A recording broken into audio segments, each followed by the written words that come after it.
Welcome to the Trauma and Resiliency Initiative, the See You Try show. And I am so happy you're joining us. My name is Karen Sims, and I am the director of the Trauma and Resiliency Initiative. And just for a few reminders, the See You Try show is working to make Champaign County a trauma and resilient community.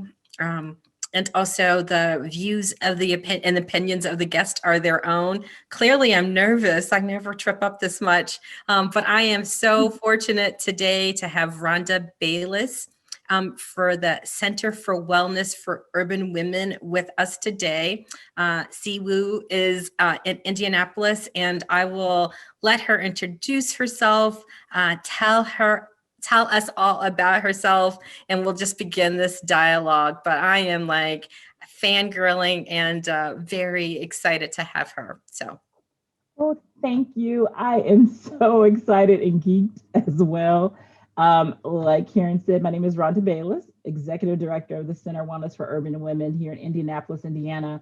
And we serve women and families really to take action in their health and well-being and connect them to resources and give them a legs up on how they can be and live a healthier life. Okay.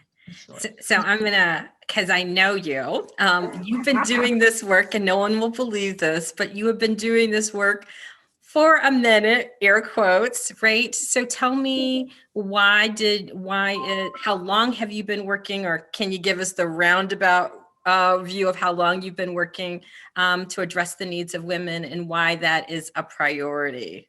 Well, you know how long. So, I won't make it too long, but really, I am now 53. I started when I was 28 years old as the program assistant to Karen Sims at a wonderful program called Woman to Woman. And that was my entryway into all things women's health. I went to school for journalism, so I thought I was going to be a broadcaster. And so here I am so many years later, never to be a broadcaster. But from that journey, it just, my heart just leapt with, this is where I'm supposed to be. I've been very blessed to have so many mentors and so many people that have just poured into me to be able to kind of develop my skills, and then just to kind of give me the push to get out there and form an organization for women. We've been around this is our 14th year. And it's just been a great journey, and learning a lot of things on the way. And so I definitely entered into this space not really knowing anything, and used a lot of my own intuition, and kept my ears open and really took hold to mentorship, to kind of guide me in what I needed to do and what I needed to learn to kind of be in this space. Yeah. Yeah. And so I was 10 when Right. when Rhonda came to and I worked together. So I know it sounds very weird, but Karen's younger than me, so and so but I for people who do know, we started off working in HIV and AIDS at a time where most people weren't not talking about women and HIV. No. And I do wonder how that shaped you have such a wellness orientation, and I would like you to sort of take us, I know take us over time, because I think what CU represents and its foundation, its orientation, is probably a representation of what should be best practice for women of color, but sort of talk about like how you got shaped and defined and what you saw. Yeah, I think what was the most interesting thing to be in that space at that time, especially in the 90s, where I felt like it was Black women, gay white men, right? And so for us, it was a kind of a fight to position ourselves in that space, like carving out how we are going to serve women, and give resources.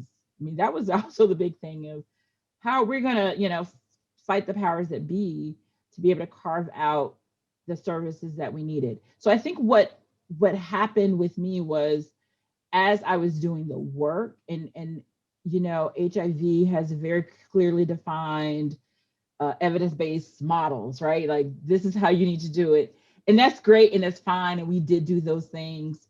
Um, but then what was happening is we would do our health education, and I, you know, woman to woman was still my heart. But what I also found is that women just weren't taking care of themselves. It was falling on deaf ears. You know, who cares about putting on a condom because I got all this other stuff going on. And so really I sat with the assistant at the time, and we just actually start going back and forth, you know, having conversations like, what do women need? Like, what should we be providing that's not being provided? And so this is around 2000, like this is a while ago, of how do we talk about wellness, so that people understand it? Because I think people understand wellness now more than they did then. So when I started talking about wellness, it was still kind of like, you're not disease prevention focused. It's not just this one thing that you're honing on, you know, honing on to. So it was hard for me to even deliver the message of saying, no, we need to have this kind of whole way. We need to get women to really focus on uh, their personal needs. You know, I get it. Yeah, we want them not to be at risk for this and not get that and all those kind of things. But they're not going to pay attention to any of those things. Like it's going in one out the other. We're kind of spinning our wheels. We're backtracking with the message where we would go do health education. And then we're coming back with, well, let me help you with some of these external things like housing and those things, but also that self-love stuff, depression, all those things we had to start doing that work. Then we can go back with the other message. Like it was, then we can make a turn and say, oh yeah, remember how I met you? We still want you to do that stuff too. Like now let's kind of have that conversation. And so as we were developing kind of the concept philosophy around it, it was putting yourself first, right? Like you are, like our vision is every woman creates her own culture of wellness. Like for you, what does that look like for you? And you have the right to create that for yourself. And then we're here to provide you with the tools and the resources to do those things. And so that's kind of that progression. Um, it has not been easy. It's easier now. It's not been easy because the concept of wellness, just people just weren't getting it. Very public health thought process, right? Yeah. So it's been a journey. I have like several questions, so I'm going to sort of Okay.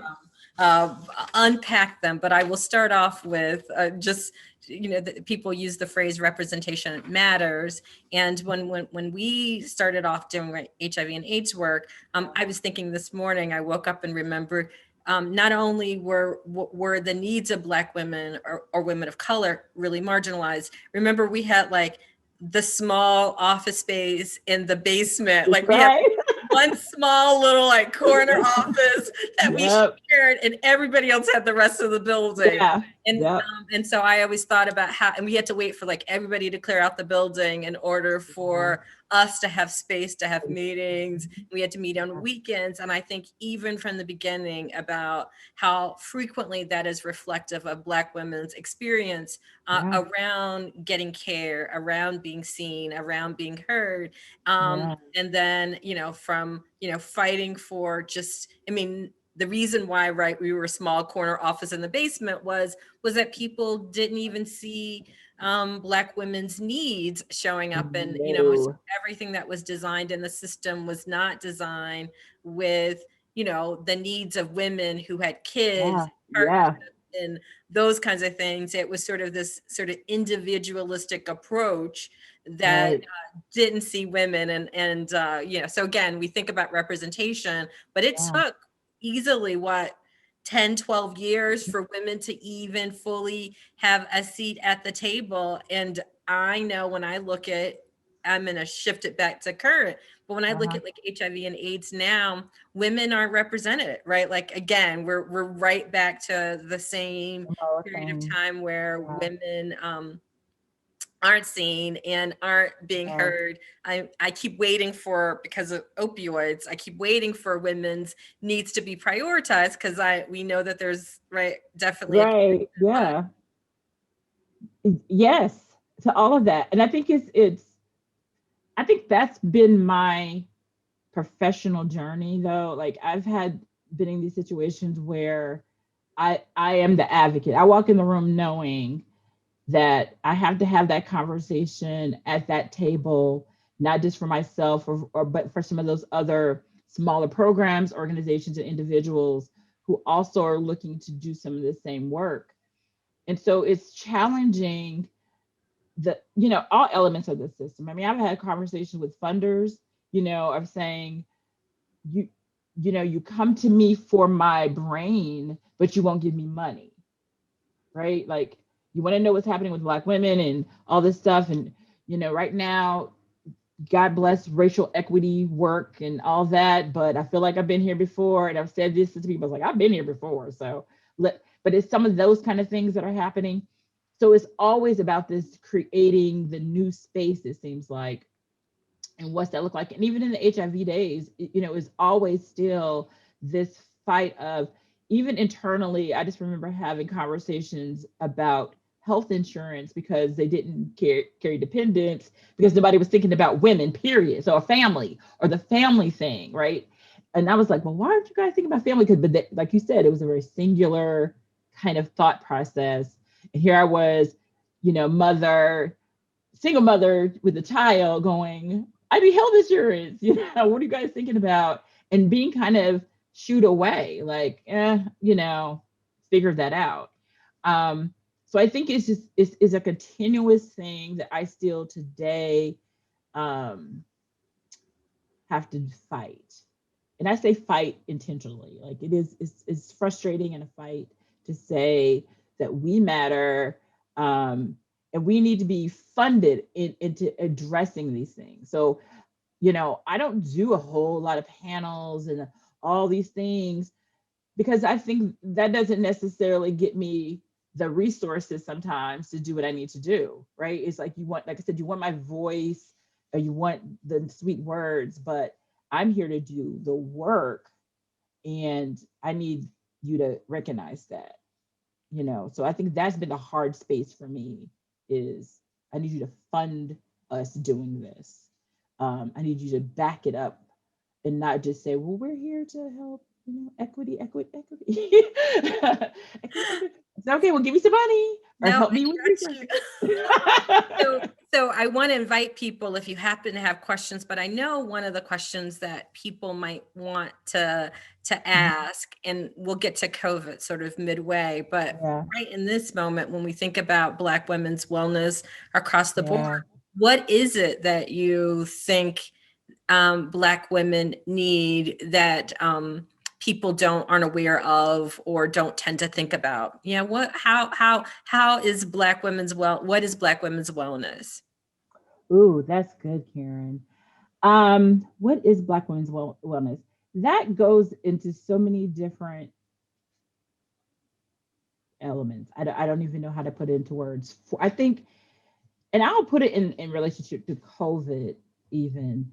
We had to do a pivot um, into doing basic needs. And so what we saw was Black women suffered during COVID. The job loss, all of that was hard hitting. And without spaces to help women, particularly Black women, navigate how one to maintain or get back on your feet, and then also where can I go to vent and really kind of address what I'm feeling during this time.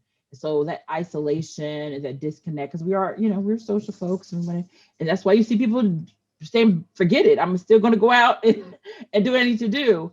But I think it's still connection. I think there's still of creating spaces for women to have real conversation, to address what they're feeling and going through is still always a challenge of creating a space and or helping women to see how they need to create that space for themselves is probably even more the bigger deal of saying you need to create an hour, you need to create a Saturday, you need to carve this out, and it's really important for you to do so.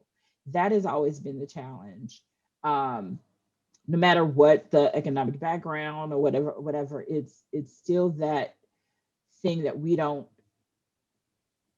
prioritize ourselves as much as we see the larger, broader conversations around Black women and self-care and those kind of conversations, which, and this is kind of over here where I find a little elitist and a little highbrow. Because it's not, to me, sometimes, it's not as tangible, or it's not what we think it really is.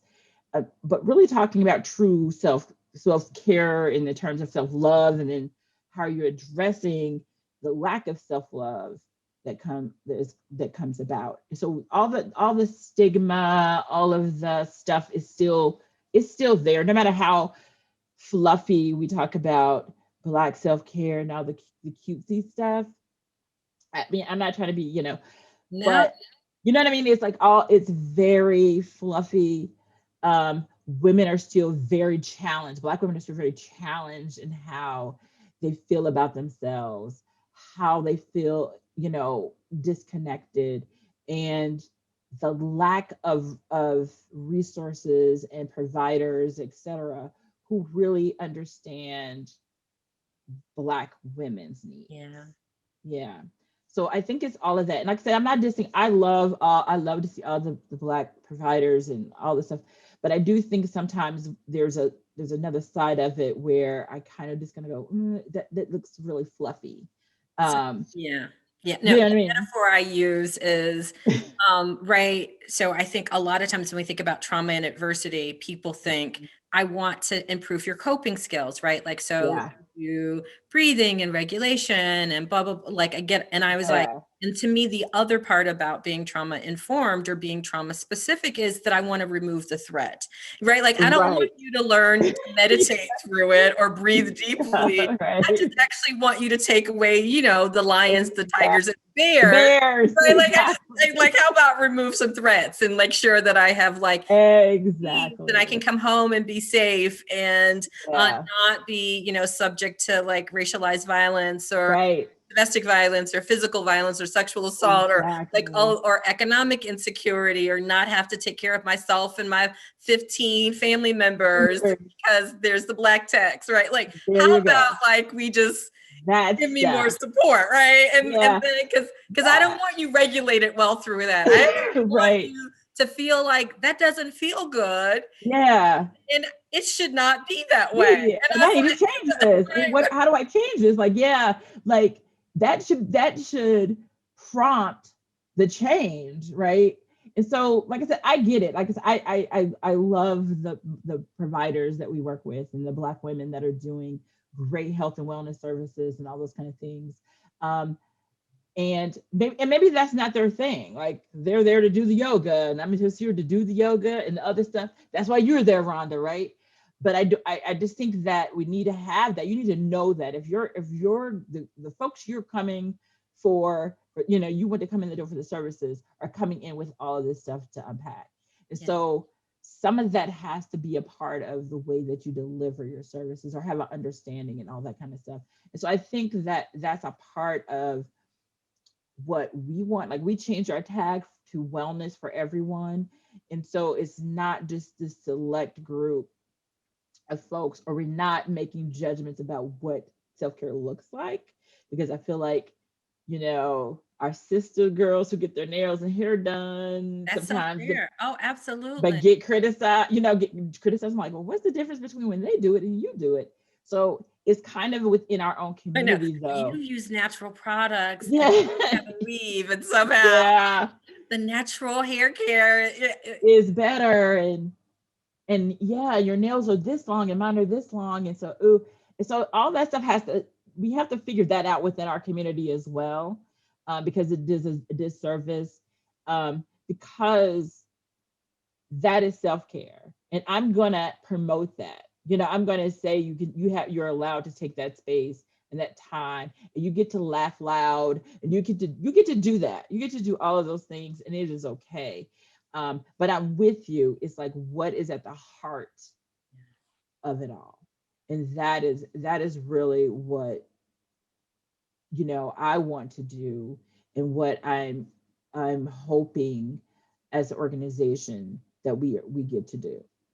So you said something pretty powerful that I want to go back to, and I want to say it Mhm. explicitly, is that the other thing that I think about what people miss about Black women's experience, Mhm. particularly that COVID has sort of not necessarily revealed because we knew it was here, Yeah. but really just sort of highlighted vulnerabilities, was just how much weight Black women carry in terms of, and again, Black men, I'm not saying you guys don't carry stuff too, but in terms Exactly. of like, uh, in terms of the structural inequalities and structural inequities, Yeah. sort of the health burden and the emotional labor and Mhm. all of those things. And then when you add other stressors like COVID, social unrest, all kinds of Mhm. crises, people who have been already carrying a lot of load and not Mhm. not feeling supported. And then, when we Yeah. add things, sorry, I'm going to ramble, but like add things like the high number of Black women who are single, who Yeah. don't have relationships, who are not partnered, but who might Mhm. move into sort of the economic middle class, but they're like caring for other people. So maybe they're making Yeah.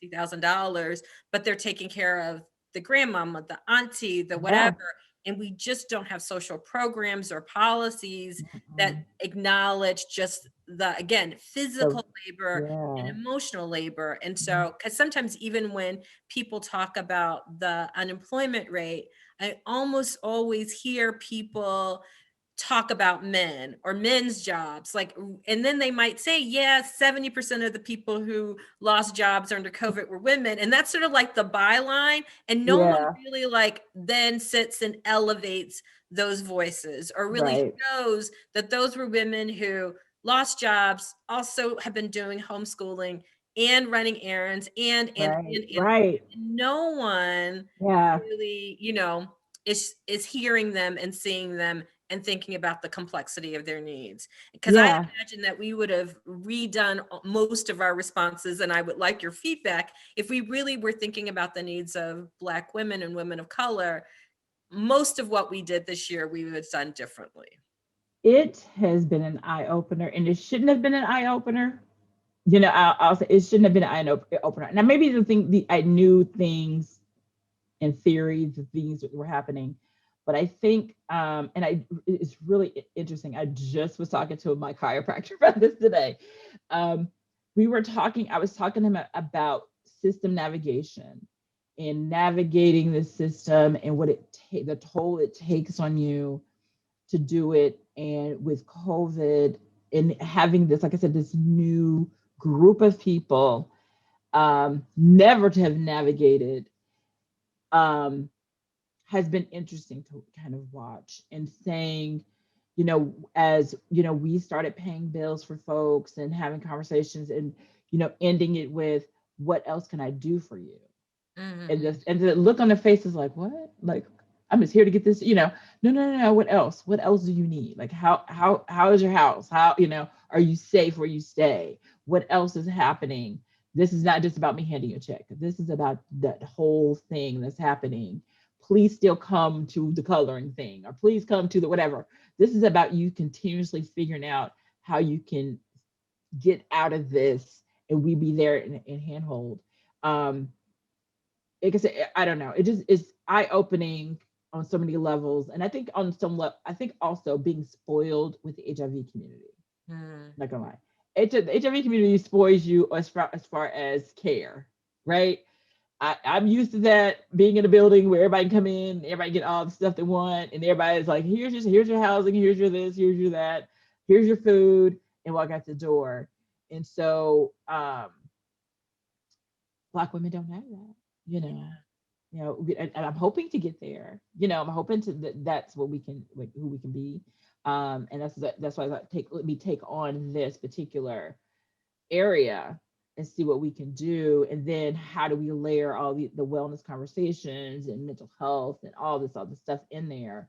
Um, but you're so right when it comes to the weight that Black women carry, that it is hard to change that mindset of saying this is not normal. Like, this is not how you should.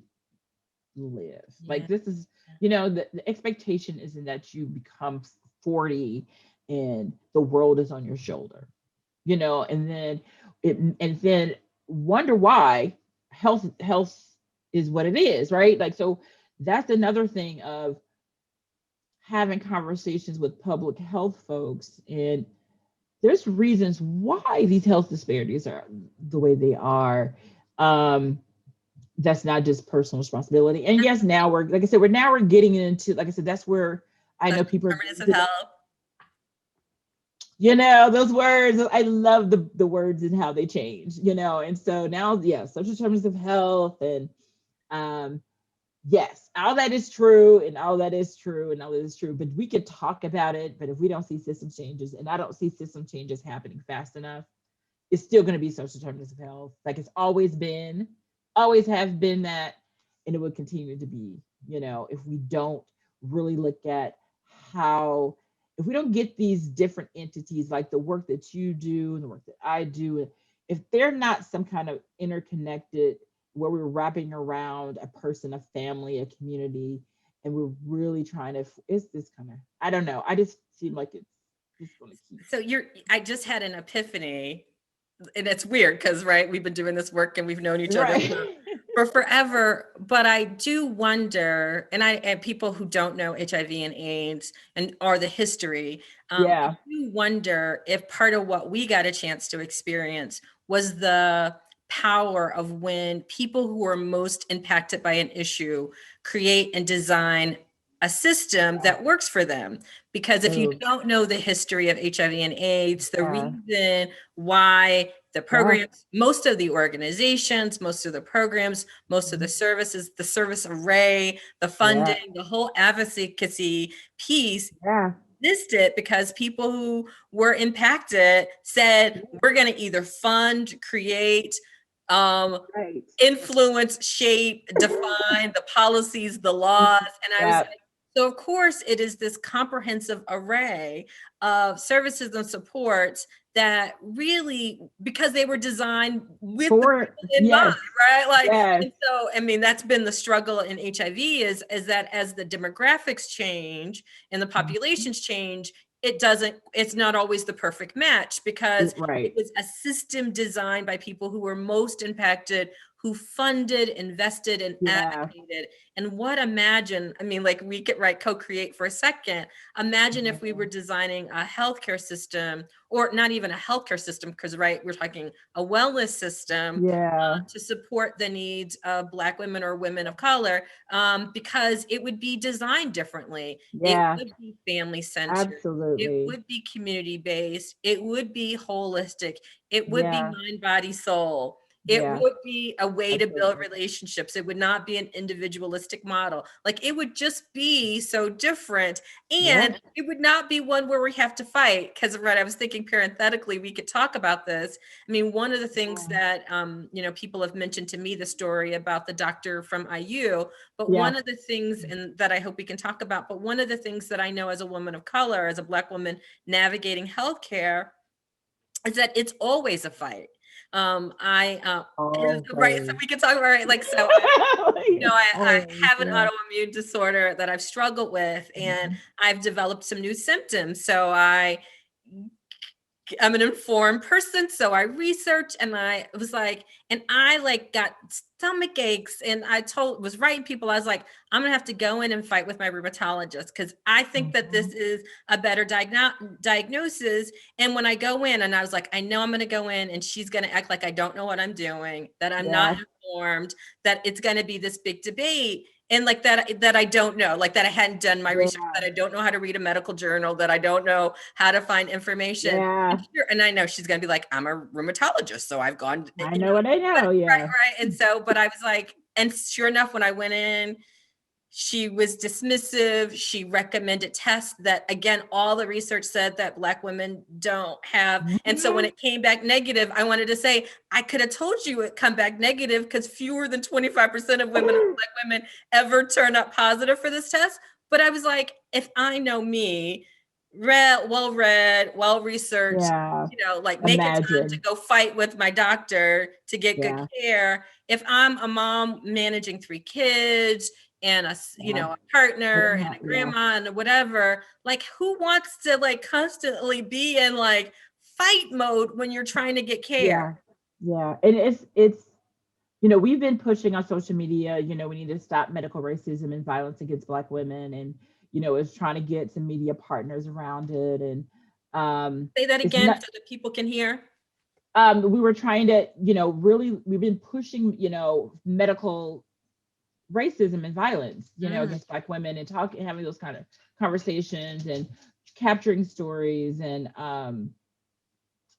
it's nothing new, you know. And so I know with some of the COVID stories that we hear, or when we hear talk about Black maternal health, you know, we know stories, we know people, um, but it is very difficult to help a older Black woman advocate for herself when she's just trying to get her diabetes. You know what I'm saying? Like, so absolutely. just yesterday, and it's really interesting, a friend of mine, mom had a stroke, and she goes into the hospital, and they were like, well, you need to stay. And she says, no, I don't want to stay because I don't want to die here. Mm, And that was like, what? Like, what? You know, like, I don't want to die here. I've heard the stories. I know the stories. I'll probably die here, kind of thing. And so, how do you even do that? Like, how do you? So it's hard for us to also say, take care of yourself. Take care of yourself. Go to your doctors. To, and then that's a fight. I've had the fight. You know, I've had the fight from when I first had my daughter. My daughter's now 30. I mean, I had a doctor tell me to feed her. Like, I said, oh, she's crying a lot, and I don't know what to do. He said, well, did you feed her? And I was like, what do you mean? Did I feed her? Of course, I fed her. You know, um, and just that advocacy thing, or the care that I get. I have fibromyalgia, and I didn't care for some things that my doctor and her really was her team were saying to me.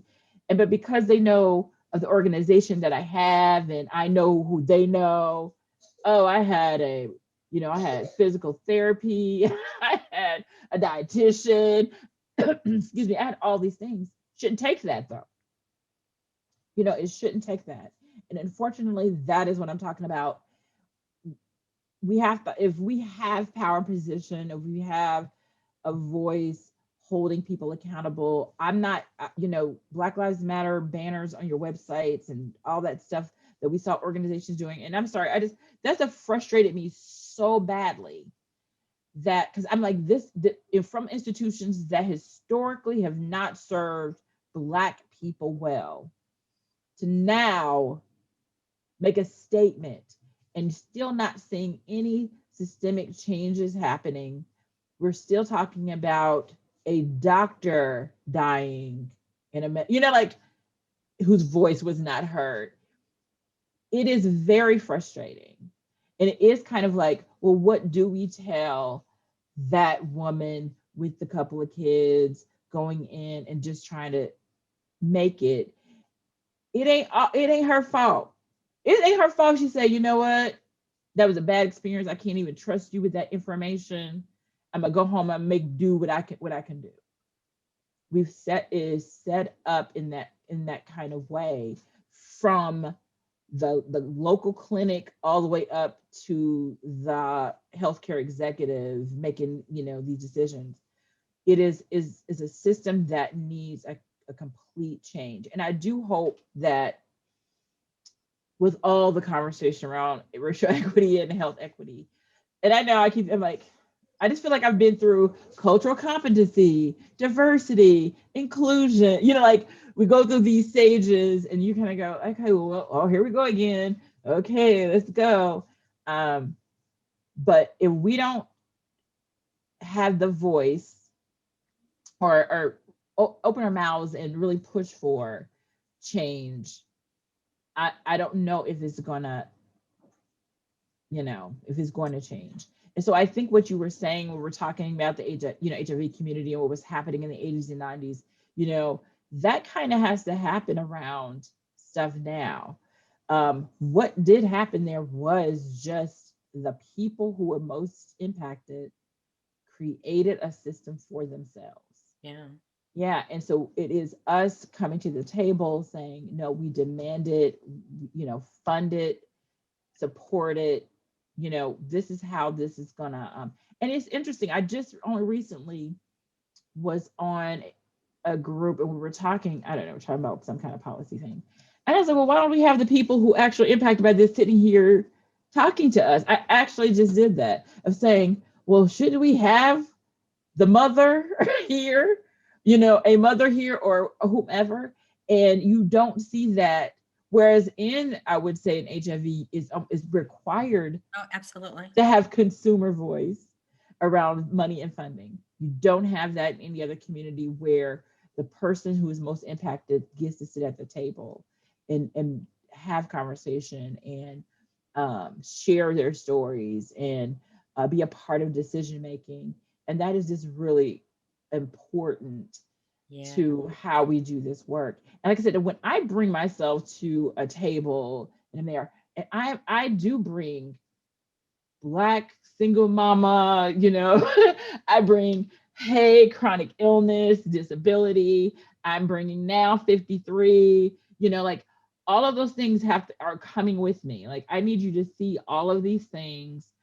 And because I'm in the system of where I got to take care of my health in a particular kind of way. I got to navigate things in a particular kind of way on top of just being Black female.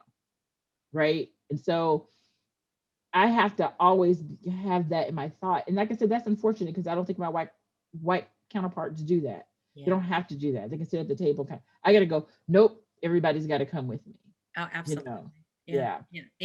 And I'm a representative voice. And so I'm like, not only like trying to get my care needs met, but I'm trying to advocate. And the other thing that I heard you say, and then I want to make sure we talk really intentionally about COVID, is that if you're with me, you're in a lot of different spaces where, like, particularly in healthcare, where the issue is how do we engage, or, like every issue is around access. And so the solution is always, we're just going to put things in Black communities or at a church or whatever. And then we're just going to beg people to come. And And I always think like as we laugh, I'm like, that is not why I go to a healthcare place. That is not engagement. That is not relational. That doesn't necessarily, because I don't care where it is. I want to know who's doing it, how you treat me. If you treat me crappy when I go to your regular place, I don't care if you move it into the neighborhood. I know that you're still gonna, I still want that crappy treatment. And I just feel like that like a lot of the people who are shaping and defining the policies just miss the mark. And then again, we'll spend a whole bunch of energy at meetings around engagement and access, never about structural change, right? It's always, let's tinker around with, let's change the curtains, but we're going to keep the raggedy, building. It reminds me of when the Double A's grocery store here in Indianapolis closed. And it was a scramble of, oh my God, food access. And you had churches getting vans and things were happening and people weren't using the church vans and stuff. Why? Because we've always had a food access issue in Indianapolis. People have already figured out how to get their food. They already know on the May 15th at 2:00, I got to pick up grandma to take her to Kroger's. It's already set now. That doesn't change the conversation around why don't we have our grocery stores in our neighborhoods, right? Like, I get that it was the solution to it was like the conversation. Yeah, we're going to take the same food that's available at the food bank. We're going to put it in a van and bring it closer rather than like increasing your access to healthier, weller, more nutritious, more, right? Like, we're not gonna, and not necessarily give you more of what you want. We're just going to give you more of the stuff that we say you should eat anyway, that we're going to fuss at you about when you go to the doctor. We're just going to keep and not even have that conversation. But my thing is that people weren't having conversations with the community. I think like Double A's were good for the staples, but I think people were still traveling to Walmart superstores and all those things, but it was still about how community voice wasn't necessarily used effectively to me. And I said, I was at all the things, and all the food people were like, nope, this is what we need to do. Nope, we need a box stores. No, we don't need a box stores. No. So I think we're getting it now, but initially it was this whole, no, this is how we are going to do it to the people. And the people responded like, nah, I don't need your van. I've already, my grandson picks me up, or I want to. And so I think it's, once again, it's like you said, I don't like when I go to see you at this hospital, I'm not gonna like you at St. John's Baptist, whatever health Clinic, fair. right? Mobile van. Yeah, I'm not gonna get the care, the treatment is gonna be the same. And that Black people are, we move in different ways. Like I used to go, especially when I was younger and people were talking about, Black churches being a part of that movement. And I was like, wow, I'm Catholic. I'm not sure. That doesn't do anything for me. And there's a whole Black, so how we talk about, and these were not Black people talking, these were white people talking about how to do that engagement. We're just going to go to the Black church. Eh, some people don't want to get that information from the church. They just want to go to church. There's a way that we need to do it. Like I said, not all of these things can work. Is just how we think about it and how we do it. And we got to change the way we do it and change the way that we talk about access. Because I also, like I said, I challenge that sometimes, that people know where to go. So is it where it is, or is the care that you're getting?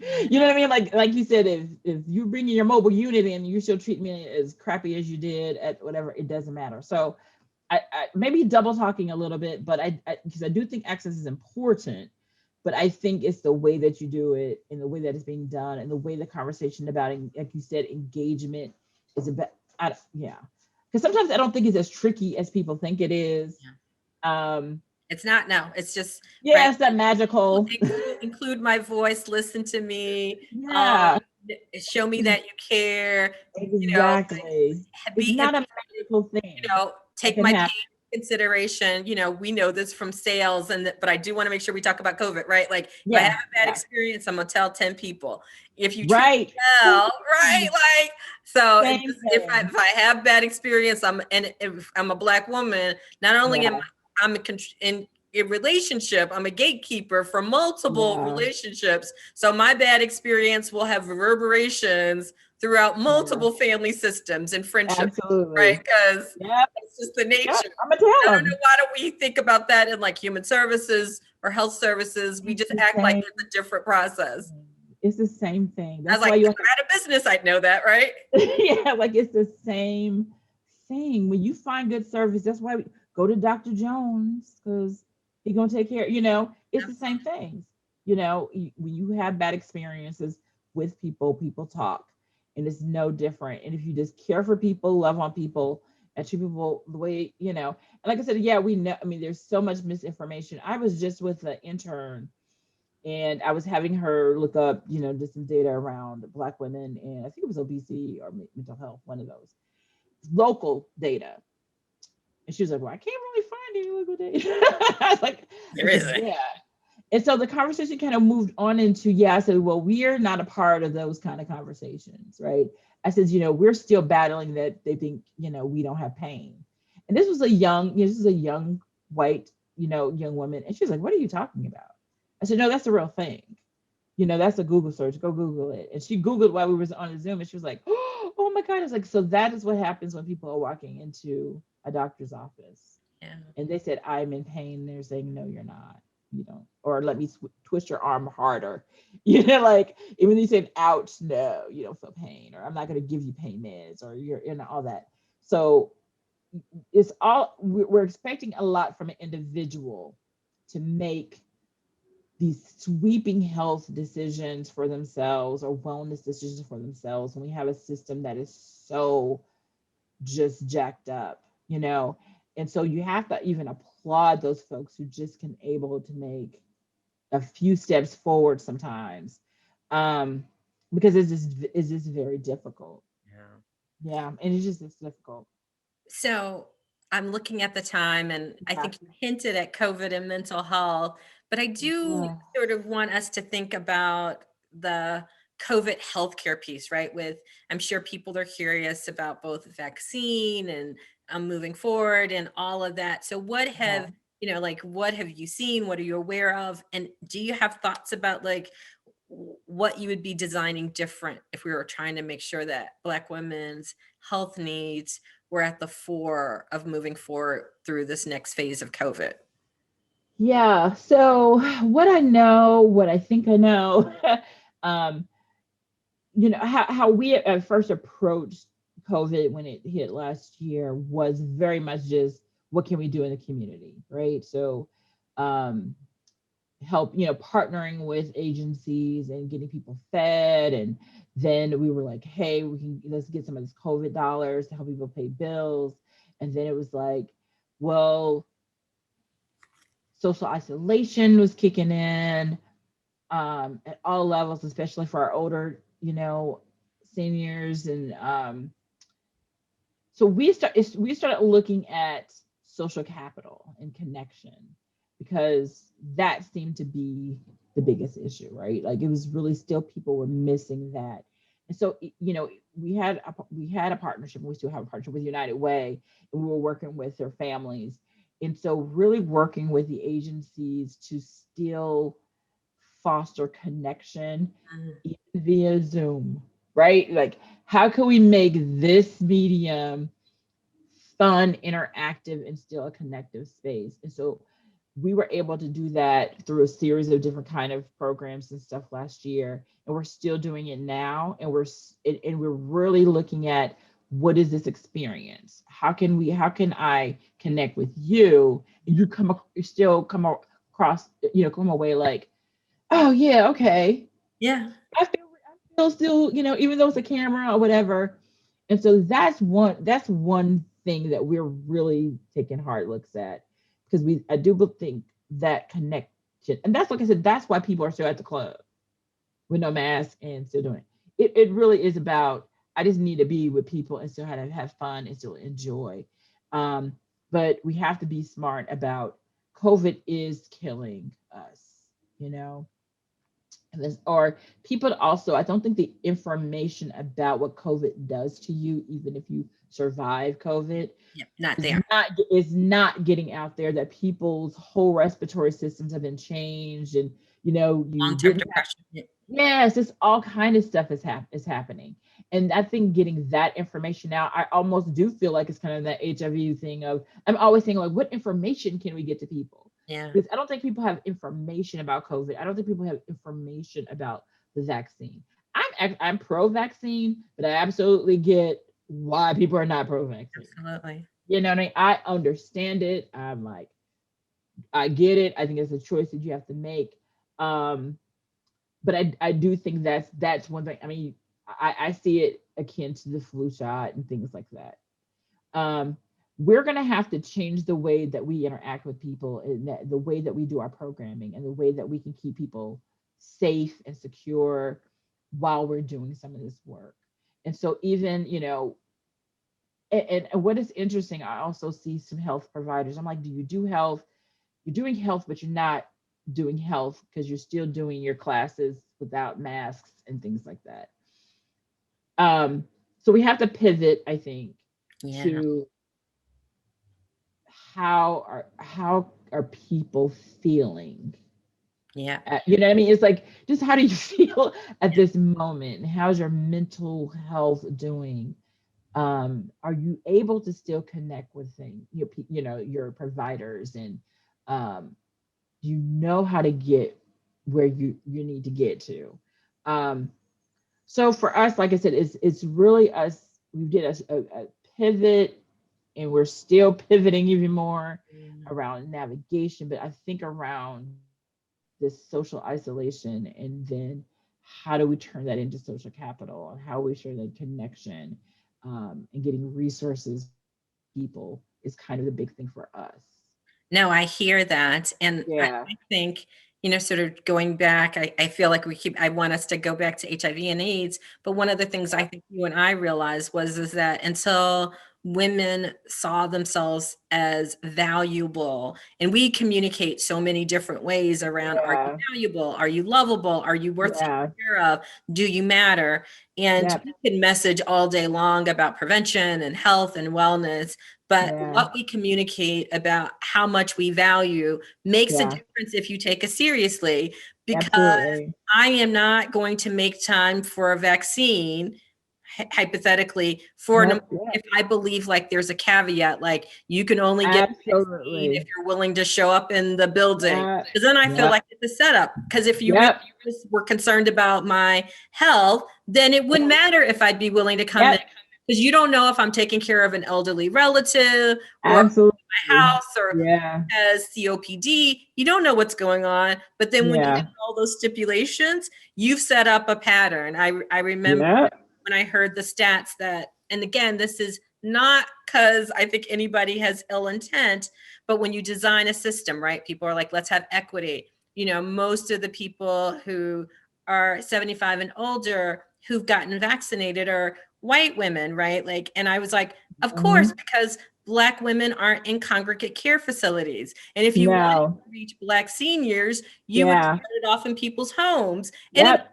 And you would have vaccinated a home. We don't operate from a we, like, grandma, you go Yeah. get vaccinated and the rest of us will figure it out. Like, that's not how we do, right? Like, so Right. it had to be a much more communal, relational model. I absolutely I was agree. like, I just feel like everything that we're doing is recreating the same, It's like, like I said, then is the system hasn't changed. has All it. the health hasn't changed, health equity talk. And so I'm glad you said that, because that actually does make a lot of sense. And it is exactly what is happening. And I think that and that's why I said the fear, the disconnect, all of that is valid. Valid is so valid, as much as I am advocating for healthy remedies around COVID and keeping people safe. I think that um, just we have so much to learn. I think I'm still even learning in how to approach this situation, because I'm doing most of our stuff here. You know what I'm saying? And it's not always the best, so people still want to get a hug or whatever, and trying to figure that out and how we can do that, so that in this COVID's forever, world, what do we do to make people feel supported? And that you're right. If I'm not already in a space of feeling that I can trust the system, I don't care how much gold you put on that Vaseline and make it shiny, whatever. I ain't touching it. You know what I'm saying? I'm just not touching it. So then, like I said, I think as we used to talk about harm reduction, then it's that turn of saying, okay, you're not going to do that, but I need for you to wear your mask, and I'm going to need for you to do these things to still keep you safe, to keep you out of harm. I'm doing that with my father. My father's 81 years old. Daddy, stay out of the pool hall, right? I know I know you need a break, but I definitely need for you to stay home and chill out. And we can visit, we can FaceTime you, we can do Zoom calls. Yeah. So I'm looking at, we have just a few minutes, but I Mhm. hear sort of final points, right, that we're suggesting. One Yeah. is locus of power and decision making need to be in the hands of people. Um, So we need to change our structures where we elevate and listen to those who are most marginalized, and in this case, Absolutely. Black women. Black women. Yeah. Economic policy, health policy across the Yeah. board, it's all Yep. interconnected. Yep. You mentioned we Absolutely. got to see each other as family, and Mhm. legitimately, I heard you mention several times the importance of our relationships and social connectedness. You mentioned that several times, and Mhm. I don't think that we prioritize, as a society, as a community, Yeah. period, those things, because I think Black women are just more vulnerable structurally for isolation and not just having places Yeah. where they can de-roll and kind of have Yeah. authentic conversations. And so for people who are employers or doctors or providers, they need to know, that there's a lot of weight that people are carrying with them Yeah. all the time. So I'll let you say something positive. So given all of those variables, what other kind of hope, maybe there's something for Black women that you would like to say directly to them in terms of a wish? Yeah, in all that we were saying that's wrong, there's a lot that's right. There are some really wonderful, like, I mean, across the country, like you can just see all the energy around Black women's wellness. Black Mamas Matter, Black, all the things that are happening. So there's so many spaces that are trying to get us there, right? And so that should be applauded, but I think we, as all these providers and business owners and nonprofits and et cetera, we have to come together as well.